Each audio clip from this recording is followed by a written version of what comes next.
Bonjour et bienvenue dans le podcast Haricots Verts, le podcast qui vous parle d'art, d'écologie et de verdure. Je suis Pauline Leroux, ingénieure agronome passionnée de plantes et je vous emmène à la découverte de la couleur végétale et de toutes ses applications. Que ce soit dans le textile, l'ameublement, l'artisanat, la décoration et dans d'autres domaines, chaque jeudi et samedi à 7h30, je vous propose des épisodes riches avec des invités passionnants pour approfondir le sujet de la couleur végétale sur toute la chaîne de valeur. Mon but, fédérer et démocratiser la couleur végétale dans nos vies. Alors, c'est parti, bonne écoute. Donc bonjour à tous, dans ce nouvel épisode Zoom, je voulais vous proposer des lectures sur la couleur végétale. Donc je vais faire un lien entre les livres et les invités qu'on a reçus sur le podcast pour vous donner envie d'approfondir certains ouvrages. Donc dans l'ordre d'apparition sur le podcast, on va parler d'un livre. On ne va pas parler de tous les livres, mais on va parler d'un livre de Michel Garcia. Donc Michel Garcia qui est à l'origine de l'idée du podcast. En fait, j'avais envie de monter un podcast, je cherchais un sujet et en fait Michel m'a dit « Ok, on enregistre » sans vraiment savoir ce que c'était qu'un podcast et comment on allait s'en sortir tous les deux. Mais il l'a fait et aujourd'hui on est à une dizaine d'épisodes. Donc je remercie Michel, c'est l'occasion. Donc Michel, on l'a reçu dans l'épisode 1 et dans l'épisode 2 du podcast. Et le livre dont je voulais parler, c'est le livre noir de Michel Garcia. Donc il s'appelle pas le livre noir, mais il est noir. C'est Couleur végétale, teinture, pigments et encre aux éditions Edisud. Pourquoi je voulais vous parler de ce livre ? Parce qu'en fait, il retrace vraiment toutes les applications de la couleur végétale sur la teinture, mais aussi les autres débouchés, l'impression, les pigments, les beaux-arts, etc. Et il est très riche. Donc, Couleur végétale, teinture, pigments et encre de Michel Garcia. Ensuite, dans l'ordre d'apparition du podcast, on a le livre de Doriane Chagot-Manzuy. Donc Doriane qui est passé aussi dans les tout premiers, c'est le 4e épisode. Et Doriane a écrit le livre, alors attendez que je le retrouve en même temps que je vous le parle. Ah, il est là, Plantes tinctoriales pour teinture naturelle, les reconnaître, les récolter et les utiliser. Donc son livre, il est sorti il n'y a pas très longtemps. Et en fait, donc dans ce livre-là, Doriane parle, donc en tout début, aborde le sujet par saisonnalité. Donc en fait, on a vraiment les périodes de récolte des plantes, des précautions de cueillette, des principes généraux avec des rappels sur les fibres, etc. Et ensuite, elle propose un truc super intéressant, c'est des fiches par espèce, assez synthétique et c'est assez agréable parce qu'on va direct à l'essentiel et à chaque anecdote, enfin à chaque page sur une plante, il y a des petites anecdotes encadrées dans son bouquin, donc c'est top. Et j'en avais parlé lors de l'épisode, il y a un truc que j'ai adoré dans le livre de Doriane, c'est le manifeste. Alors attendez, je vais le trouver, c'est à la fin. Donc ça s'appelle le manifeste pour des couleurs durables et non polluantes. Et donc là, elle explique tout ce qu'on peut mettre en place pour être le moins impactant possible dans notre pratique de la teinture végétale. Un autre truc que j'ai adoré, c'est le tableau récapitulatif qu'elle a fait donc dans les pages, on va dire les pages, oui, c'est 180 à 184, je vous laisserai découvrir. Mais en gros, on a un tableau récapitulatif par plante, avec est-ce que c'est une plante annuelle, une vivace, un arbuste, un arbre, quelle est la saison de cueillette, où on trouve cette plante. Mais c'est pas seulement des plantes qu'on trouve en ornement dans nos jardins, mais aussi bords de route, parcs, etc. La partie de la plante qu'on utilise pour la teinture, le rapport, vous savez, de proportion qu'on met de plantes en fonction de si c'est de la plante fraîche ou sèche, les coloris obtenus, et elle précise même s'il faut un mordant-sage ou non, et donc ce livre, je l'ai trouvé extrêmement précieux. Ensuite, toujours dans l'ordre, alors je vais essayer de pas me tromper, après Doriane, on a reçu Dominique Cardon, donc qui est l'épisode 5 et 6 du podcast. Donc juste, c'est des témoignages de dingue, je vous invite vraiment à aller écouter ces épisodes. Et pour Dominique Cardon, je voudrais parler de 2 livres. Donc, je voudrais parler, bon, tout le monde va dire sans blague, mais je voudrais parler du monde des teintures naturelles, la nouvelle édition revue et augmentée, qu'on appelle dans le jargon la Bible. Donc, c'est un énorme livre rouge Je vous avoue que ça fait 4 mois que je suis dessus. J'avance petite partie par petite partie. C'est vraiment incroyable. Je sais même pas comment c'est possible d'avoir autant de savoir et de faire autant de ponts entre l'histoire, la botanique, la chimie et la teinture. Franchement, ce livre, il est extraordinaire. Ensuite, je voulais vous parler, en fait, je vais vous parler de 3 livres de Dominique Cardon. Je voulais vous parler de celui qui est sur ma table de chevet en ce moment. Il est là, les 157 couleurs de Paul Gou. Donc de Dominique Cardon et Iris Brémaud aux éditions Vieilles Racines et Jeunes Pousses. Donc c'est un très beau livre déjà avec une couverture rigide. Alors c'est peut-être pas important pour certains, mais moi je trouve ça canon. Il est en plus en français et en anglais. Et en fait dans ce livre on part accompagner un teinturier qui en plus en a rencontré d'autres et qui font l'objet d'autres livres de Dominique Cardon. Donc c'est hyper intéressant. Donc là on suit Paul Gou, mais en fait Paul Gou qui a été formé, qui a été très conjointement à Antoine Janot et qui fait l'objet d'un autre livre de Dominique. Mais ce que je veux dire dans ce livre-là, c'est que je le trouve très pratique et très appliqué à notre recherche de couleurs modernes, on va dire. Et donc dans ce livre, vous retrouvez des infos sur les résistances à la lumière notamment. Elle explique tout ce qui est la caractéristique colorimétrique de chaque échantillon, donc avec les axes, etc., que moi je ne connaissais pas. Et ensuite, vous avez une quantité infinie d'échantillons qui sont pris en photo avec les procédés de mordançage, de teinture, de nuançage et des petites anecdotes à chaque fois. Vous l'avez compris, en fait, j'ai plusieurs lectures en même temps pour varier, parce que des fois, j'avoue, quand c'est trop technique, je repasse sur un truc plus pratique. Et donc, je fais le pont avec le livre Des couleurs pour les lumières d'Antoine Janot. Donc là, aux éditions CNRS Éditions. Donc moi, je n'ai pas commencé par celui-là, j'ai commencé par Paul Gou, mais je lirai Antoine Janot à la suite. Il est dans ma pile à lire de teinture végétale. Donc pour continuer l'aventure, après Dominique Cardon, on a rencontré Best et Bonnard. Donc Best et Bonnard dans l'épisode E16, où elle nous parle de la teinture végétale, mais surtout de l'éco-print. Et donc à cette occasion, je voulais vous parler donc là d'un plus petit livre qui s'appelle Do It Nature, teinture végétale et éco-print, recette à faire soi-même aux éditions Rustica. Et en fait, ce petit livre, donc vraiment, il est par rapport aux autres ouvrages, il est petit mais essentialisé.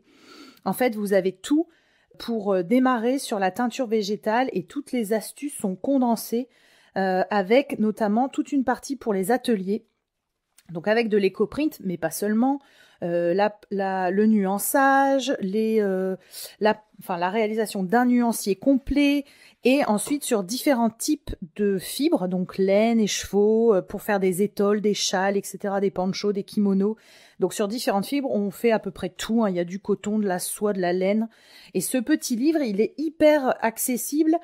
Et je le trouve, pour quelqu'un qui veut se lancer, je trouve que c'est des bonnes bases pour comprendre de quoi on nous parle dans d'autres livres qui sont beaucoup plus, des fois qui nous font un peu plus peur.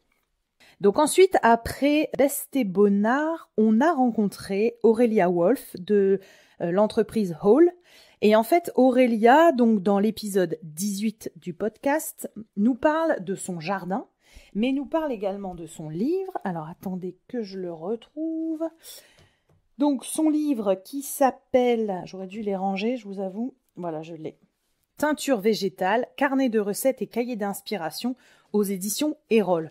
Alors là, pareil, c'est un très beau livre, donc avec toute une introduction sur teinture végétale en synthétisé, on va dire, les fibres, ce qu'il faut comme matériel pour l'atelier, avec des belles illustrations qui franchement donnent envie. Toute l'histoire de la couleur, pareil, en essentialisé. Et ensuite, on arrive par saison à des thématiques.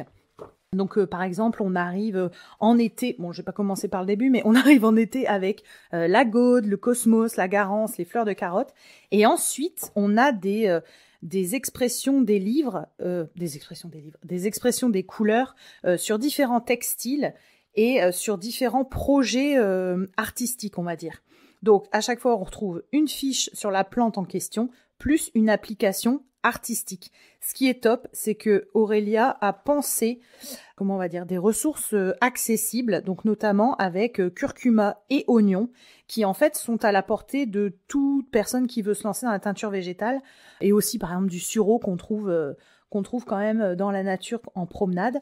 Donc voilà, c'est un très beau livre, c'est très artistique, les photos sont très jolies et des applications concrètes de ce qu'on peut faire avec la teinture végétale. Alors ensuite, on a dans l'ordre l'épisode qu'on a enregistré avec Marie Marquet. Donc super épisode, c'est le E21, où avec Marie, on a parlé de tellement de choses, de la teinture avec les plantes, mais aussi de la teinture avec les champignons, les lichens. Je lui ai aussi posé mes questions sur les algues et sur d'autres types de plantes, enfin d'autres types de ressources avec lesquelles on pouvait teindre. On a parlé de son livre, donc Guide des teintures naturelles, plantes à fleurs, donc aux éditions Belin. Et donc dans ce livre, donc qui est un format balade, c'est un livre, format pocket qu'on peut emmener en promenade. On a alors je sais pas comment ça s'appelle, derrière la première de couverture, on a des échantillons de couleurs avec les plantes qui ont donné ces couleurs. Ensuite, encore à l'intérieur de cette première de couverture, on a un truc hyper important, c'est la résistance à la lumière et la résistance au lavage, donc on va dire la solidité des teintures végétales, qui sont classées par grand teint, petit teint. Et en fait, à chaque fois, Marie indique un symbole pour nous faire comprendre si c'est une plante grand teint avec une très bonne solidité ou au contraire une plante petit teint avec une faible solidité et qu'il faudra reteindre. Donc ça, c'est un apport dont elle précise l'importance. Elle a fait ça avec le crit horticole de Rochefort. Et donc, en fait, ça apporte quand même une levée des préjugés sur la solidité et la résistance à la lumière des couleurs végétales et de la résistance au lavage. Donc, pour moi, c'est un gros apport. Et ensuite, à côté, elle fait un tableau récapitulatif. Franchement, je la remercie parce que ça m'a clarifié les choses avec toutes les familles de colorants, les sous-groupes, les composés caractéristiques et quelques exemples de plantes qui contiennent ces colorants. Donc franchement, c'est génial. Donc ça, c'est pour le derrière de couverture du début. Et à la fin, elle se met à la portée de tous en expliquant les termes botaniques parce que tout le monde n'a pas fait des études de botanique ou n'est pas passionné ou pas forcément au courant. Et donc là, elle explique les différents types d'inflorescences, l'histoire des positions des tiges et des feuilles sur une plante. Et tout au milieu de son livre, donc le contenu pur, on a d'abord une intro de toute la teinture essentialisée avec les auxiliaires de teinture, etc. Et ensuite, on a des doubles pages à chaque fois sur une fleur ou une plante. Et elle a fait un super système de classement avec le type de plante que c'est. Est-ce que c'est une herbacée cultivée? Est-ce que c'est une sauvage? Est-ce que c'est un arbrisseau, un arbre ou un arbuste? Donc ça, c'est ce qui est indiqué en bas du livre. Et sur le côté, on a les nuanciers de couleurs qu'on peut obtenir avec ces plantes et qu'elle a classées par grande famille. Donc on va dire les orangés, les rouges, les violets et un peu plus les bruns. Et l'apport du nuançage, donc elle précise encore sur le côté. Franchement, ce livre est très difficile à décrire, mais il est extraordinaire. Je sais qu'il a marqué beaucoup de personnes que j'ai eues au micro et franchement... il est juste canon. Franchement, c'est vrai qu'on y retourne très souvent. Les fiches sont claires, détaillées, mais en même temps synthétiques parce que ça tient sur 2 pages. Donc top, livre de Marie Marquet. Je sais qu'elle en a fait d'autres sur champignons et lichens que je n'ai pas acheté, mais je sais qu'il y en a un qui a été fait. Et ensuite, vous inquiétez pas, c'est bientôt fini. Ensuite, on a reçu, et alors là, j'en suis ultra contente. On a reçu Elisabeth Dumont. Alors, Elisabeth Dumont, je sais qu'elle a écrit 3 bouquins, mais je vais ne vous en parler que de 2. Le premier dont je voudrais vous parler, c'est le livre, donc celui-là on l'appelle le livre bleu. Donc c'est le livre Teindre avec les plantes aux éditions Ulmer. Donc c'est un livre qui parle de la couleur végétale, mais qui apporte une notion beaucoup plus sur l'explication des réactions chimiques. Donc je trouve ça quand même intéressant parce que c'est quand même essentiel de comprendre ce qui se passe chimiquement pour s'accélérer dans sa pratique et comprendre pourquoi quand on a fait telle opération ça produit tel résultat et du coup gagner en gagner du temps dans sa pratique. Et donc, elle y aborde les tanins, les colorants. Donc, on a des formules chimiques, mais pas trop. C'est pas imbuvable. Au contraire, je trouve que c'est vraiment la bonne montée de niveau. Et donc, elle parle des plantes essentielles, on parle des tanins, et à chaque fois, elle nous met des petites recettes, donc pour que celles qui ont envie de passer à l'atelier et d'essayer, puissent lire les encadrés et faire des recettes. Donc franchement, ce livre-là, il est top, il est très illustré, avec des plantes, et à la fin, on a une petite partie sur les coprines. Franchement, c'est un super livre. Et enfin, l'autre dont je voulais vous parler, c'est Encre de plante aux éditions Ulmer, toujours d'Elisabeth Dumont. Et alors franchement, celui-là, je l'adore. Pourquoi je l'adore? Parce que déjà, je le trouve trop beau. Je sais pas comment dire, je trouve qu'il est bien illustré. Alors là, on jongle. Donc pour les gens qui sont passionnés d'histoire, on jongle entre anecdotes historiques, vieux livres de teinture historiques. On a des pages entières de photos de plantes. Et on a des illustrations dessinées avec l'encre obtenue, parce que donc le but de ce livre, c'est de parler des encres. Donc on y parle des encres, comment ça s'appelle, métallogalliques, je crois. Attendez que je dise pas de bêtises. Enfin, les encres qui ont été pratiquées en Europe, c'est ça, métallogalliques. Et on parle aussi de l'encre de Chine, donc les différents procédés, dont elle parle également dans son épisode. Donc son épisode, c'est le 28. Et ensuite, elle aborde un sujet génial, elle parle des encres qu'on peut faire avec d'autres couleurs. Donc on va passer du rose, du vert, du jaune, du violet, du rouge. Et c'est hyper intéressant parce qu'à chaque fois, on découvre des plantes qu'on n'aurait pas soupçonné faire des encres magnifiques. Et à chaque fois, on a des petits textes historiques et des parties où elle nous incite à passer à l'action avec des petites rubriques sur passage à l'atelier. Et à la fin, ce que je trouve bien, et c'est un peu ce qu'il y a aussi dans le livre de Michel Garcia, c'est l'explication de comment on fait une laque, des adjuvants et toutes les parties, toutes les déclinaisons des produits qu'on peut faire avec le recyclage des bains ou comment on peut décliner d'autres pigments, beaux-arts, etc. Bon, je sais pas si ça a été super clair parce que j'avais pas hyper bien préparé ce petit épisode Zoom, mais il était spontané comme j'aime bien faire, donc j'espère que ça vous aura plu, que ça vous donnera des idées de lecture pour cet été. Et je vous dis à bientôt. Je vous invite à aller consulter les autres épisodes Zoom ou les épisodes avec les invités et aller sur la page Instagram Artecovert, ARTECOVERT, pour y retrouver et deviner les futurs invités du podcast, mais notamment retrouver des sources écrites de tout ce que nous abordons dans les épisodes Zoom. Belle journée à tous!